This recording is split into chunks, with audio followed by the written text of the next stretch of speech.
I'm Beryl Itani, and this is Where You Live. And I'm really happy and excited this afternoon to have with me three people from Kelowna.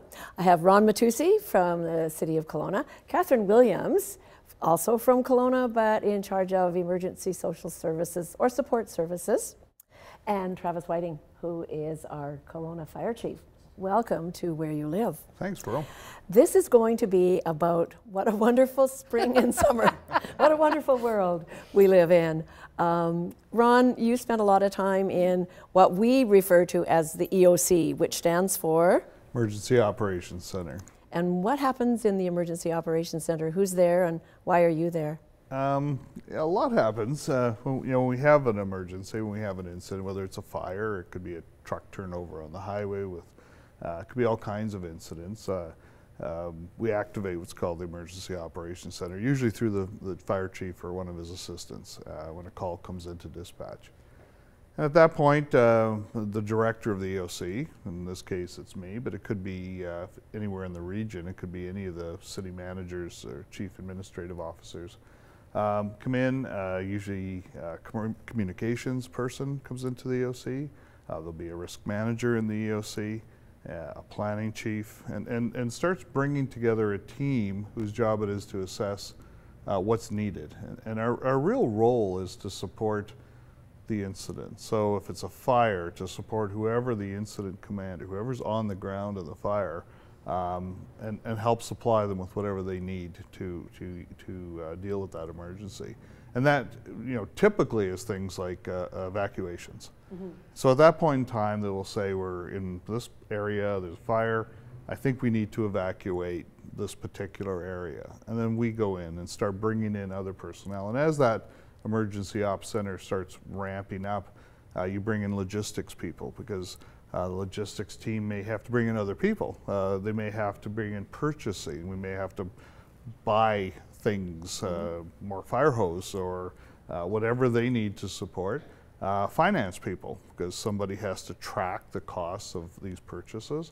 We'll have an operations branch, because maybe we need to know that there is in fact fire flow in a particular, or no fire flow in an area, or there may be critical city infrastructure that could be damaged.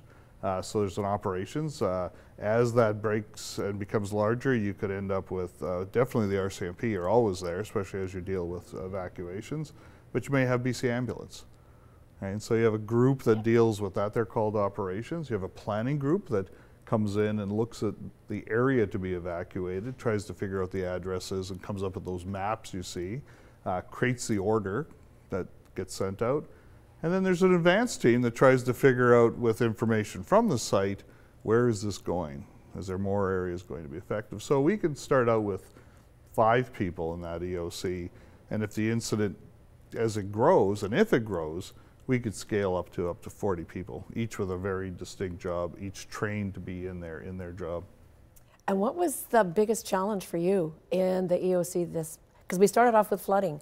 Yeah, well, I think this year was really unique, because normally you're dealing with, in our past, we've dealt with fires. We've even dealt with sort of multiple fires, or fires that, in the past, the difficulty was often fires changing jurisdiction. So as fire starts in West Kelowna, bring in the West Kelowna team, and the Kelowna supports it. Then it moves into the regional district, and then West Kelowna and Kelowna support the regional district. So we've always had incidents, or we've had incidents that move jurisdictions. And they could be complex. This year, it was, we had flooding from creeks, which are like flash floodings hitting specific neighborhoods. And then we had a lake that started filling up with water. Multiple jurisdictions. We had flooding, Travis, we had the same night we had flooding here, we had flooding in Lake Country. We had like multiple Seemed to move north, just every community. And yeah. I think that was the biggest thing this year that's different, is that it wasn't multiple jurisdictions, it was all jurisdictions. Yeah. So, from the regional perspective, there wasn't anyone that wasn't impacted. Yeah. So, it's a test. So just tracking which incident needed which supply, right? And usually with the fire department, we see the firefighters out there filling sandbags and other volunteers. This year it was really strange to watch and see some of the forestry people. Well, just the scope and scale of what we were dealing with, and you know, regionally, when we, you know, Ron mentioned we have an advanced planning team about, you know, what's going to happen next, and we were fortunate to get the ball rolling early and get ahead of the lake level and realize the situation we're in. And we brought it to the city managers and CAOs across the region, and they immediately jumped on and said, let's get on this. We reached out to the province for support, and as Ron said, everything's about supporting site. And the biggest thing we needed at that point were people that were good at lifting heavy things and filling sandbags. And there's not enough that can be said for the efforts of the wildfire crews in building those walls and protective measures. We jokingly said they're like ants. They just would swarm a problem and just outmuscle it, and it was impressive to watch, for sure. And you were our emergency preparedness coordinator during this first part of our summer season this year, weren't you? Yeah, that's definitely part of the role. With, you know, the Kelowna Fire Department it kind of administers the program in the region and works with all the different municipalities in the regional district just as kind of a hinge point. So we host the EOC in the fire hall and bring everybody together, and it is truly regional because you might have a planner from West Kelowna and logistics from the regional district and operations from the city, and all that where you're from doesn't really matter. It's just dealing with the issue at hand. Yeah. And then in the midst of all this, you became our fire chief. Yeah, so there was a bit of a transition there. So yeah, we were a little short-handed. So was that a challenge for you? Yeah, it was a good challenge. Did you have both hats? Well, you know, it was, I think when we talk about challenges, I think just the sheer duration of what we dealt with this year. We started May 4th at the EOC open fully, but we actually had a couple of land slippage issues previous through January, February, and March. And so we would kind of hit the ground running, and then May 4th is when we really got into this. And then we were open into September. So that duration really drained a lot of resources. And, you know, I was fortunate to be promoted in the midst of that. But again, the program isn't depending on any one person. Right. You know, we've got a lot of depth in this region. And, you know, you do all this planning over the years and you wonder, is it overkill? And then you get a year like this and you realize that it's exactly what a region needs to plan and be prepared so that we could, you know, get things in place for the region. Yeah. And so we're talking about all the things that go on in the EOC and the preparation and all the people that are being impacted. That takes me to Catherine and the volunteers and setting up reception centers. So when Ron talked about those evacuations, I get the call. We pull them out, she catches them. That's right. That's right. Yeah, we look after people. We don't. I mean, not that we don't care what's going on the fire line, but that's not our first consideration. Our first consideration is people, making sure they've got somewhere to stay, clothes on their backs, food, you know, transportation if they need it, whatever they need. Sometimes short duration. Our mandate is 72 hours, but during fire season, you know, we had people out. We were supporting the caribou.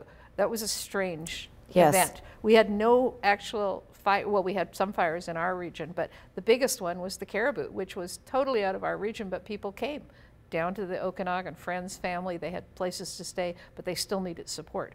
So we had over 1,600 people from the caribou region that we supported. For an extended time. For an extended time. Yeah, when we say we have 1,600 people, we saw most of those people 4 or 5 times during the duration of the time they were out, because they were coming in for renewals. And then of course, you know, we had our own fires and our own floods. So it was a challenging summer because we work with all What were the biggest challenges for you? Volunteers. Yeah. Just staffing it. We don't have any staff. We depend on volunteers. So we had a lot of walk-in volunteers. People came off the street saying, how can we help? And training them really quickly, getting them, you know, up to speed on paperwork, because there's an awful lot of paperwork to make sure that you know, people get the things they need. And how do you get a reception center? How do you decide where a reception center is going to be? All that is pre-planning. Our planning goes on all the time. So we have made arrangements with various churches and community centers and community halls, and we try to go to the one that's, you know, closest, but not too close, just in case. So we don't have to move if the fire changes its direction. So we'll go to whichever one is ready to receive us. Sometimes, you know, some areas are busy.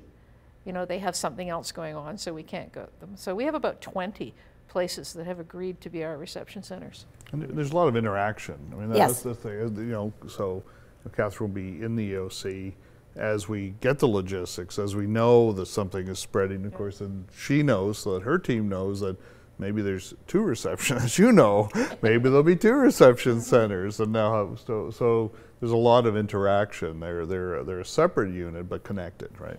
And because of my role as a volunteer with Emergency Support Services, I happen to know that one of the challenges this year was the fact that we were going to be asked to open up group lodging. Yes, Now, that was a huge something challenge. that we have never ever done before. Well, that's not true. We did it in 2003. Very small in 2003, but this year we were asked to be prepared for a large influx that never came. I mean, luckily, I guess, fortunately, but what's still, involved? What's involved in setting up group lodging? Beds, pillows, blankets, food, people to staff them, security, you know, to make sure it's a safe place. So that was a huge challenge right at the beginning to get all those things in place. Yeah, and we had a lot of support from.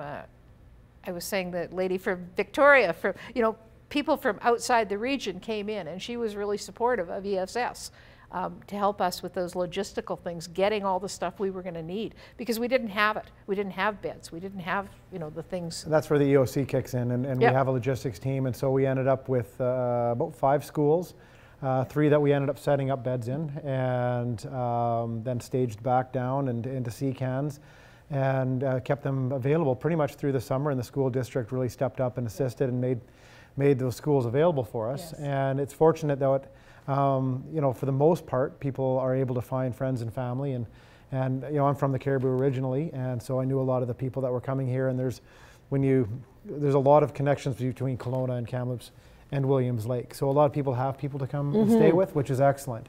But we still, as we do with everything, try and plan for the worst and hope for the best.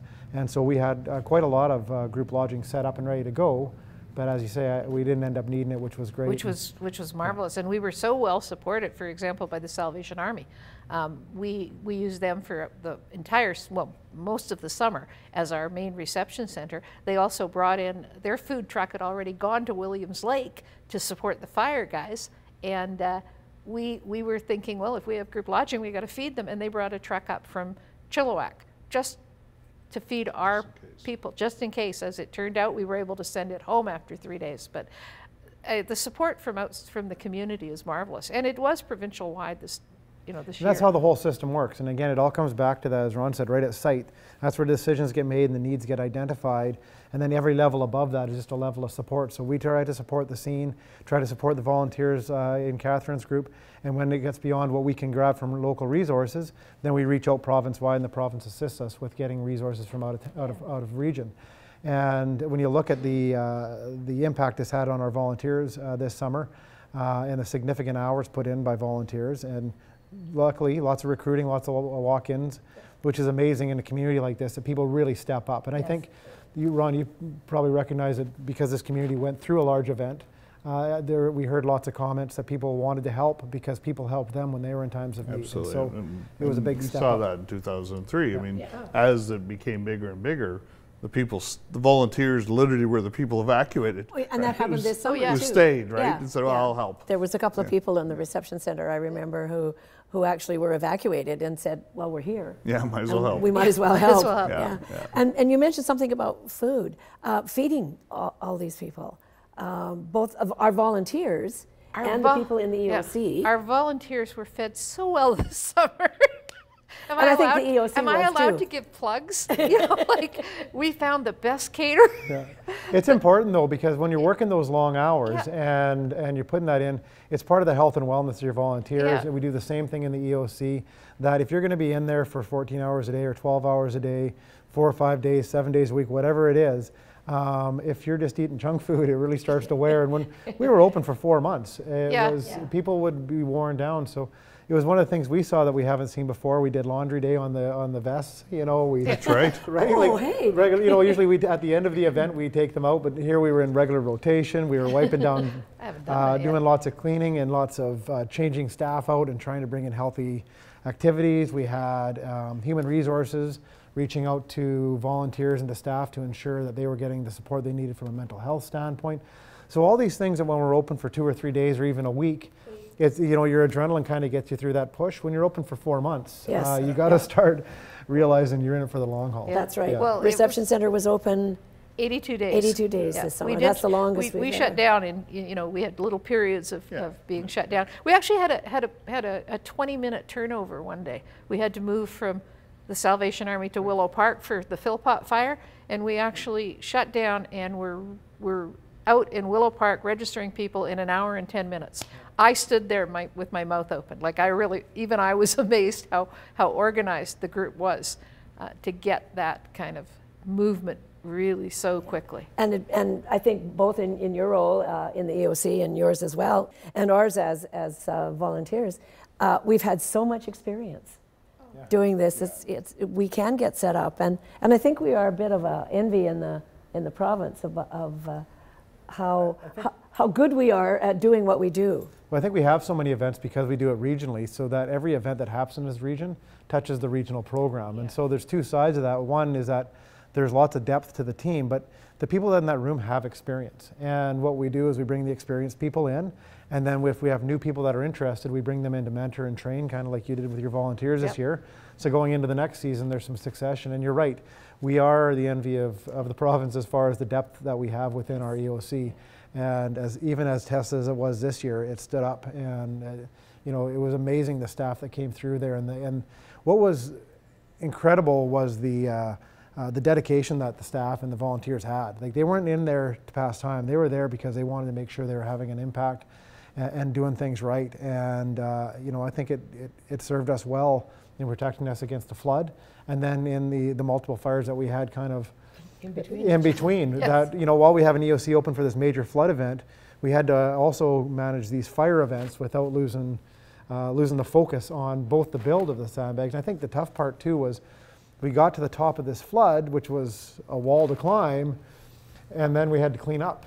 Yeah. And that's never the exciting part. But we had to really bear down, and a lot of work went in, and a lot of dedicated staff in making sure that we didn't let the foot off the gas, and we brought this to a close and got the community back up and got the parks open again, and all those pieces that we really were focused on getting the beaches open and really getting tourism going again and those types of things. I think there was a real sense of pride. I think the regional EOC has a real sense of pride. It is an EOC that I've been dealing with it since 2003, and we've had every minister in charge of emergencies come through and be told this is the model, right? That this is the one. And again, it's experience, unfortunately, tested over and over again. Great legacy, Sid LeBeau, Jerry, but it's kept going. And I deal with other regions and other areas, just even around us in the flood. We had to deal with multiple jurisdictions because they don't necessarily have a regional approach. So, we had to deal with Vernon on its own, and then Nord, and Colster, and Penticton, and RDOS, and where here there was one response, for the whole central Okanagan. So I think it's a real rich legacy, and I also think we've had great leadership, fire chiefs who saw the importance and didn't take emergency operations as something nice to do, and we'll get around to it, but rather recognize that it's a pretty central function. And so, we've always had such strong leadership at the fire department as well, keeping it in the forefront. And I think in some communities, they're never tested, and so they never really invest the time in it. And then when they are tested, unfortunately, the province really is now picking up a lot of the pieces, right? Yeah. And the volunteers too. I mean, I think it's really a great testament to yourself as our emergency. Well, I can tell you that over the last few years, I'll call Catherine at 2 o'clock in the morning and say, I've got 1,000 people coming, and she says, I'll call you back in 2 minutes with where. And she just calls me, and that's where they go. And it's seamless, and it's practiced, and it's professional, and it's everything you'd ever want. And again, it's not common. But it relies on the volunteers, and as you said, you've got a great team around you. We had one of the provincial guys. It was in I call it my office, my storage room, and it's generous. It's called an office. Yeah, it is generous. I'd like some heat, by the way, this winter. There's no heat in it. Okay. But that was before we had our trailer, and so we had bins, and they were large event, large event, large event, small event, small event, small event, and after our meeting, he said, by the way, can I ask you, what do you call a small event or a large event? And I said, well, those are packed for, a small event is 300 people or less. And he just went, only in Kelowna. Which you guys call a small event, 300 people, but that's the legacy, you know. I mean, that's, you know, I introduce myself to people as the new Beryl Itani. It's been 6, 7 years, yeah, exactly. but it's you know, the legacy is really strong here. Absolutely. Yeah. And for me personally, it's one of the greatest things to be able to walk into a reception center that has been set up and see that it is set up exactly the way I had envisioned it, had planned it, have trained for it all those years before I retired and Catherine took over, and to see that it's still going on. And I think that success is when you build those systems. Yeah. And then that's why it's successful, because if you run things on a system, and as you say, a lot of communities don't get a chance to test their systems. We've tested and tweaked and tested and tweaked, and that continuous improvement. But you're right, because you guys set it up the same every time, the same way. We know exactly how it's going to go. And afterwards, we have our debriefings and some things change. That's the other thing that we've been able to grow from. And it's hard from a volunteer standpoint when you train and train and train in communities. And I'm a trainer, so I go into small communities and they don't have any experience, and they train and then nothing happens and they lose interest. It's hard to keep volunteers motivated sometimes when 4 or 5 years come by and they've had nothing. But you don't have that problem here. I don't have that problem. I mean, we had 4 fires this week because our volunteers also deal with the one-offs. We're not just out here for the big, you know, interface fires. I don't think sometimes people realize that those calls come for one house, you know, anytime, kitchen fire. anytime anyone in this region is displaced from their home due to an emergency, whether that's a house fire or a single house flood or landslide, whether it's a small event or not, we reach out to the ESS volunteers and they take care of those people, and they call it the heart of emergency response. They're the ones that make sure that those people are taken care of in the middle of the night in the rain and get them a warm place to stay, some food and some clothing and some shelter, and all their needs met. And I know as a responder, having worked with ESS for the last 20 years, the impact it's had on me as a responder on some of those middle of the night house fires where you have a group of people that have been displaced, and as firefighters we're not really sure what to do with that side of it, and to have ESS working with us has always been a huge impact, and I think the volunteers really I think sometimes you go, oh good, they're here. Yes. Well, I think we always do, yes. Ron, was there anything that was a particular highlight? I don't know if that's the right word, but anything that sort of stood out that, yes, this was really great and we did it, we did a great job, and the community responded? Well, I think it goes back to that sense of pride. I think, once we're really good at dealing with an incident, we're really good at supporting a crisis. The real hard part was cleaning up, and I think we put as much effort and as much energy into saying, because we were very tired. I mean, we had gone through, creeks overflowing and now the lake slowly rising, trying to determine where it was going to rise, mapping, wake mapping, I mean, just all kinds of things. And then it peaked. And at the point in which we were really tired, we really had to, as Travis said, okay, now our job is to put the city back again. And we have to show the same enthusiasm of rescuing and getting people out of the way or stopping a flood and cleaning up. And that really isn't as motivating. That's true. It's not removing quite 2 million sandbags isn't nearly as much as getting them in place before the floodwaters rise. That is an adrenaline part of that. But there became a goal. Like we wanted to have because Canada Day, obviously, weekend, we lost a lot of the activities because we didn't have the beaches. And so we really wanted to have the August long weekend be something special where our community could celebrate. So we set goals, and we made sure that they were tangible, but that we could achieve them, and we worked towards them. And then there was a sense of success when we would open. And I know once a week or so I would drive down to City Park and look at the beach, and it only takes a little bit of water to expand a fair bit of sand just to see it. And you would feel, okay, we've achieved something good is happening, and we'll carry on. And so we had to find success in those pieces for sure. Yeah, so, but one thing that did happen is, since 2003, and as I near the end of my career, I've always been very cognizant of, I want to be able to retire and not have to deal with another big fire, so I said, I prayed that, let me just retire and not have a big fire. So God answered my prayers. instead of big flood So you had instead. a big flood. Be careful what you wish for. Somebody said, okay, now you've had flooding and you've had fires. What's left? And I said, well, locusts and famine Yeah. are the only other two. And they predicted that this was going to be a really bad mosquito season. So Oh, that there would you be go. the locusts or whatever. And so far, we're lucky as far as famine is concerned. We haven't had to face No, that. So, Catherine, was there a highlight at all for you this summer? I know it's been tiring and busy and for all of us. There were a few people that stand out. We had one lady that was actually airlifted here out of Quesnel. She'd been evacuated to Quesnel and had a heart attack, and they airlifted her down to the cardiac. And her husband, he drove down, and just having him and dealing with him and helping him cope with the fact that not only was he evacuated from his home, he didn't know what was happening, and now his wife's in the cardiac unit having heart surgery. And we met him, he came in, I think, to visit sometimes, just because we were the only family he had. And there were a few others like that. It was mainly, we had a number of medical people that were brought here specifically because of the hospital.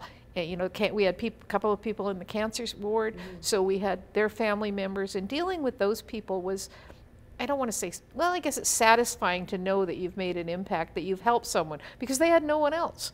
And we became family to a lot of people. So yeah, that was sort of the highlights. Yeah. And being yelled at a few times, they were highlights too, but you know. Travis, anything that was particularly? I think just the whole blend of it, you know, having gone through that and being, you know, and doing what we do for a living and being part of emergencies, and just the scope and scale, and the fact that we were tested so hard and for so long, and the systems worked, and the people, the dedication of the people and the volunteer. Overall looking back, and you know, we're just at the tail end of, we just finished cleaning up docks. We're still got some sandbags being cleaned up. We're certainly doing paperwork still. Yeah. So, oh yes. You know, so goes on forever, doesn't it? You know, it's not over. But you know, you look back at this summer, and I think, you know, there were, you know, some holidays got changed around, and it didn't feel like summer so much. But I look back, and I'm really proud of the fact that we were part of a group that worked together, and to be part of that, I thought was a real highlight, and it's something that, you know, I'll look back over the next few years, and hopefully the summers are much more quiet, and we'll look back at 2017 and say, well, that was something, yeah, you know, and that was something we took part in. So, yeah.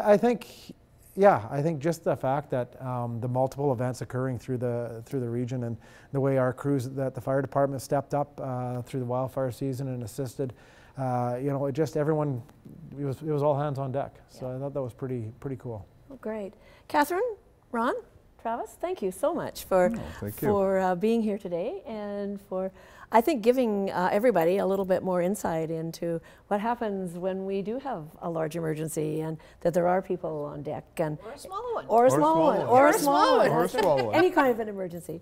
And so, thank you very much for participating, and for the work that you do in our community. Thank you very much. That's it for us for Where You Live.